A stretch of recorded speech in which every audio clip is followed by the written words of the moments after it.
Hello दोस्तों। आज की इस वीडियो को स्टार्ट करने से पहले मैं आपको याद कराना चाहूँगा कि please subscribe to this channel and please like this video.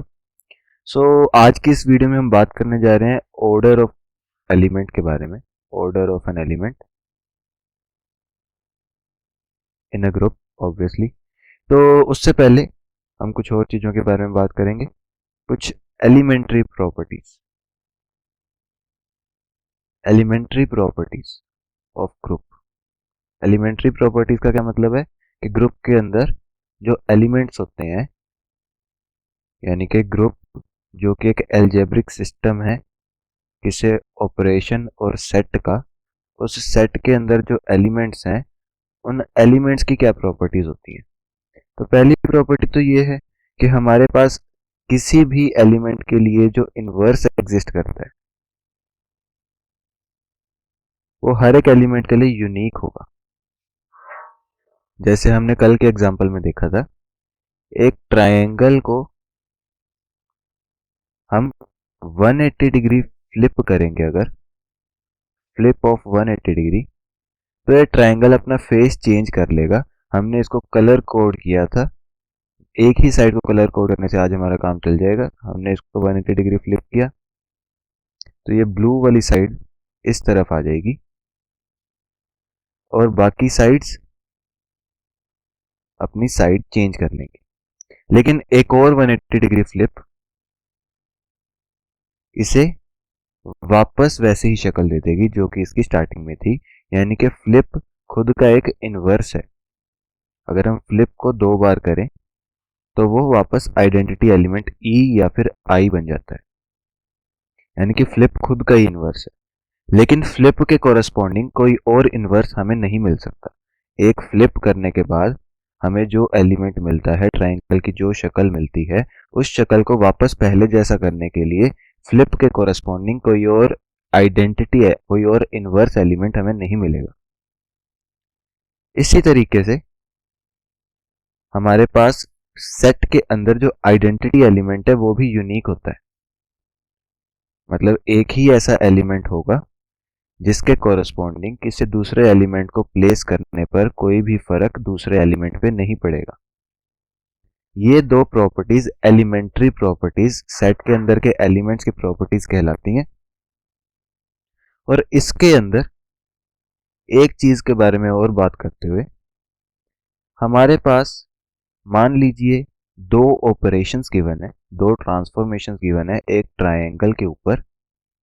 एक ट्रायंगल को हम फ्लिप कर सकते हैं 180 डिग्री और रोटेट कर सकते हैं 120 डिग्री। मान लीजिए कि हम दो एलिमेंट्स को पिक करते हैं, एक हमने ए एलिमेंट पिक किया, एक हमने एक्स एलिमेंट पिक किया। ए एलिमेंट है हमारा flip of 180 degree, x element है हमारा रोटेशन बाय 120 डिग्री। तो एक्स इनवर्स क्या होगा? एक्स इनवर्स होगा या तो रोटेशन स्क्वायर ऑफ 120 डिग्री, नहीं तो इसको हम ऐसे भी लिख सकते हैं कि रोटेशन ऑफ -120 डिग्री। वो ज़्यादा इजीली समझ आ जाएगा। रोटेशन ऑफ -120 डिग्री, यानी कि हमने पहले 120 डिग्री को रोटेट किया और फिर एक्स इनवर्स किया, उसको वापस 120 डिग्री उल्टी साइड में घुमा दिया। तो हमने इन तीनों को इकट्ठे लिखना है इस तरीके से, x inverse a x.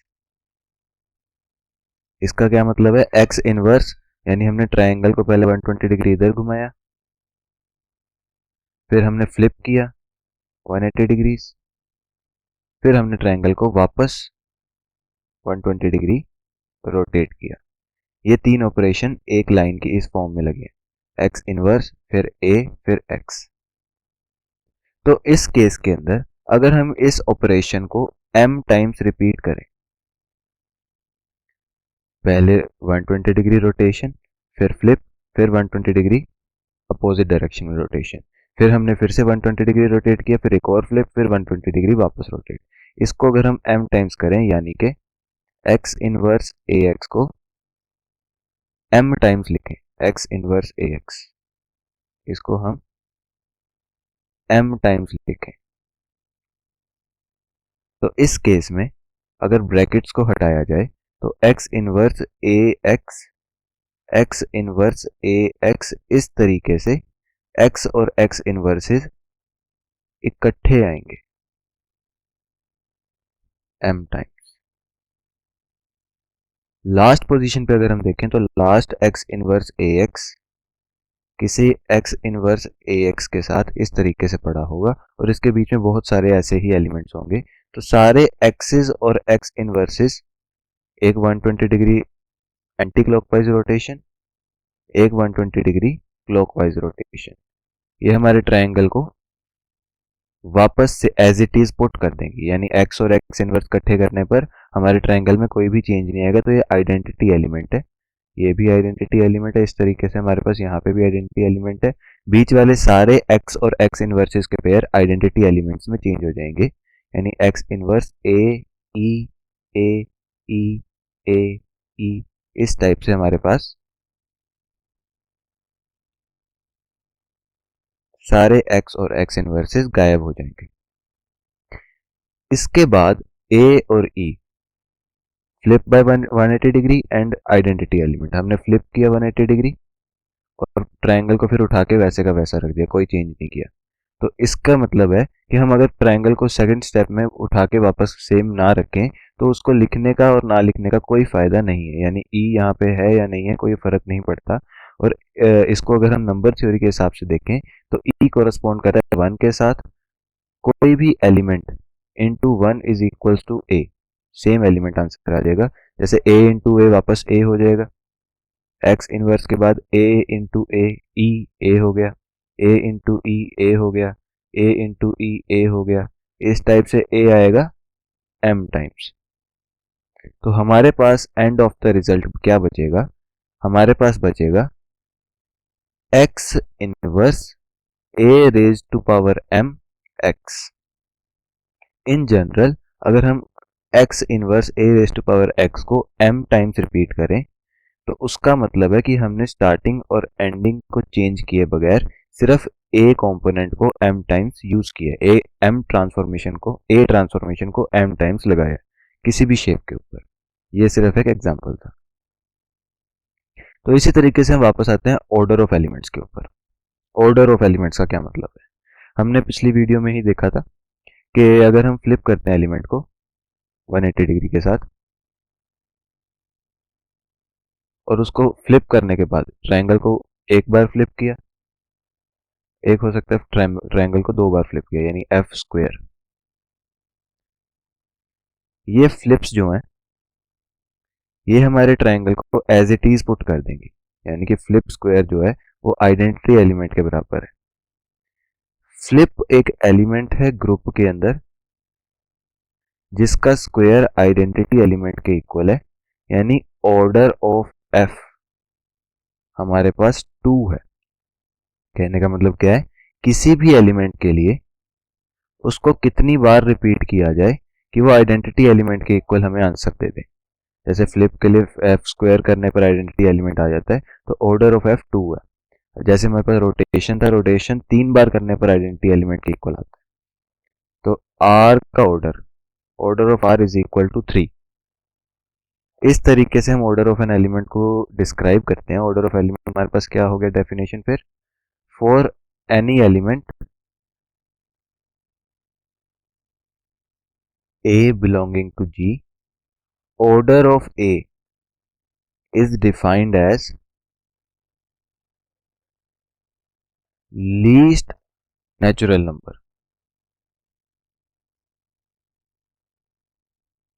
Order of A क्या होता है, order of A is defined as the least natural number such that A raised to power n is equal to E। क्योंकि A raised to power n equal to E है तो A raised to power 2n भी E होगा, A raised to power 3n भी E होगा। तो इस type से हमें बहुत सारे एलिमेंट्स मिल जाएंगे, लेकिन उनमें से लीस्ट एलिमेंट, सबसे छोटा ऐसा एलिमेंट जिसको a की पावर बनाने पर, a को n टाइम्स रेज करने पर आंसर हमें आइडेंटिटी एलिमेंट मिल जाता है। तो उस छोटे से छोटे नंबर को हम ऑर्डर ऑफ दैट एलिमेंट बुलाते हैं। तो इसकी कुछ आगे प्रॉपर्टीज देखते हैं। इसकी प्रॉपर्टीज हम इस तरीके से देखेंगे, जैसे मान लीजिए किसी एलिमेंट a का ऑर्डर है n,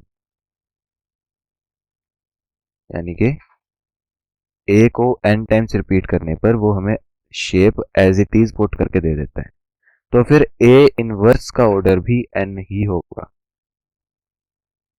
जैसे कि ट्रायंगल के ऊपर रोटेशन की जो ऑपरेशन है 120 डिग्रीज का जो हमने रोटेशन किया है, रोटेशन 120 डिग्रीज का ऑर्डर था 3,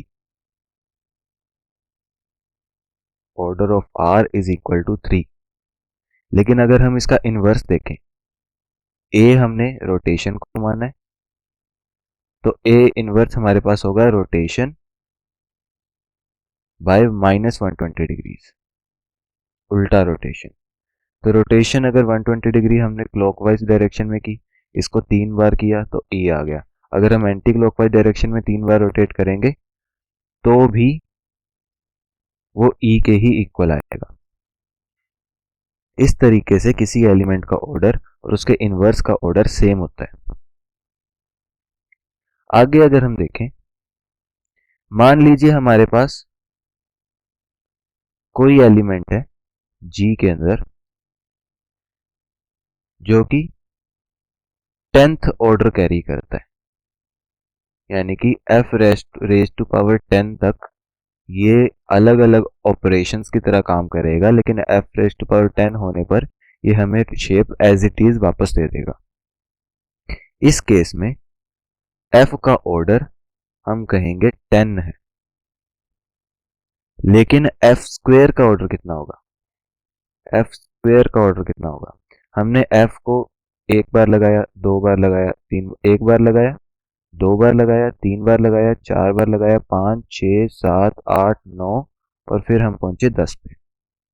एफ स्क्वेयर को हम एक बार लगाएंगे तो एफ स्क्वेयर, दूसरी बार एफ रेज टू पावर 4, तीसरी बार एफ रेज टू पावर 6, चौथी बार एफ रेज टू पावर 8, पांचवी बार एफ रेज टू पावर 10, यानी कि एफ स्क्वेयर को 5 बार लगाने पर हमें आइडेंटिटी एलिमेंट मिल जाता है, यानी एफ स्क्वेयर का ऑर्डर 5 है।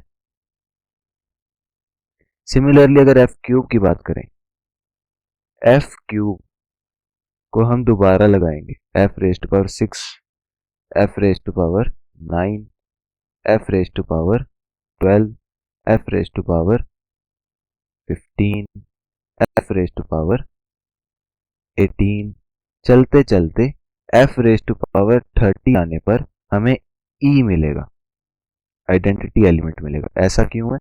क्योंकि हमारा एफ रेज टू पावर 10 ई के इक्वल है। एफ रेज टू पावर 10 ई के इक्वल होने पर हम यहाँ पे किसी भी केस में एफ रेज टू पावर 10 नहीं रख सकते हैं। जैसे हम एफ रेज टू पावर 15 की ही बात करें, एफ रेज टू पावर 15 इस तरीके से हम लिख सकते हैं, लेकिन एफ रेज टू पावर 10 को ई लिखने पर भी एफ रेज टू पावर 5 एक बचता है हमारे पास, जो कि आइडेंटिटी एलिमेंट के इक्वल नहीं है।